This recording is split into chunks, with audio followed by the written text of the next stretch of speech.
بیت المقدس کی فتح صلیبیوں کے لیے پیغام اجل سے کم نہ تھی۔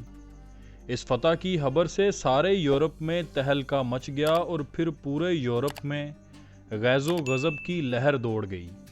شاہ جرمنی فریڈرک، شاہ فرانس فلپ دوم، شاہ انگلستان رچرڈ شیردل اور چند دوسرے علاقوں کے آہن پوش فوجی سردار شام کی طرف امٹ پڑے۔ یہ جنگ 1199 سے 1192 تک جاری رہی۔ اسے تیسری صلیبی جنگ کہا جاتا ہے۔ تیسری صلیبی جنگ کے بارے میں ہم تفصیلاً ایک ویڈیو الگ سے بنائیں گے۔ بہت جلد آپ صلیبی جنگوں کی تاریخ کے بارے میں بھی ویڈیوز دیکھ سکیں گے۔ اس جنگ کے لیے پادریوں اور راہبوں نے کریا کریا گھوم کر عیسائیوں کو مسلمانوں کے خلاف ابھارا۔ عیسائیوں نے اس قدر لاتعداد فوج اب تک کسی اور جنگ میں جمع نہیں کی تھی جتنی اس جنگ کے لیے کی تھی۔ یہ عظیم الشان لشکر یورپ سے روانہ ہوا اور عکا کی بندرگاہ کا محاصرہ کر لیا۔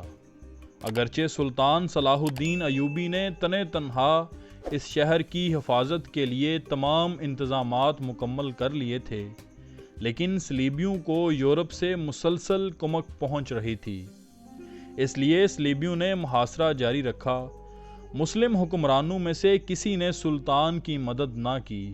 مسلسل ناکہ بندی کی وجہ سے اہل شہر اور سلطان کا تعلق ٹوٹ گیا اور سلطان باوجود پوری کوشش کے مسلمانوں کو کمک نہ پہنچا سکا۔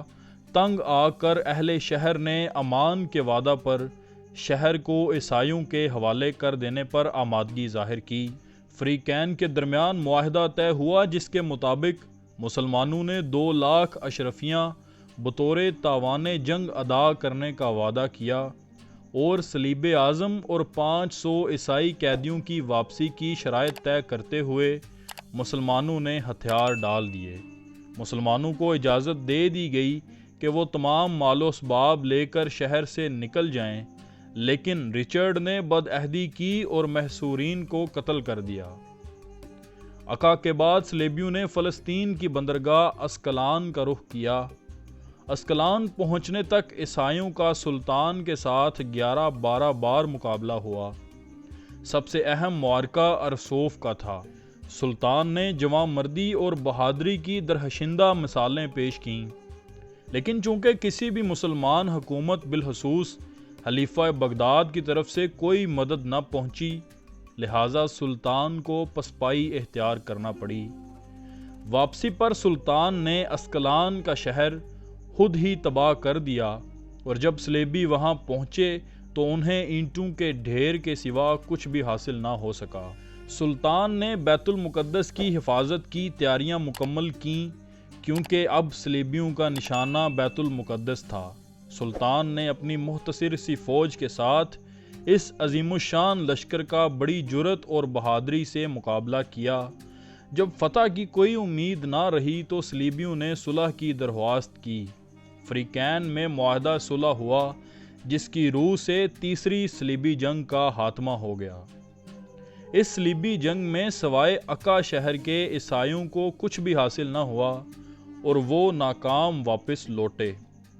رچرڈ شیردل سلطان کی فیاضی اور بہادری سے بہت متاثر ہوا۔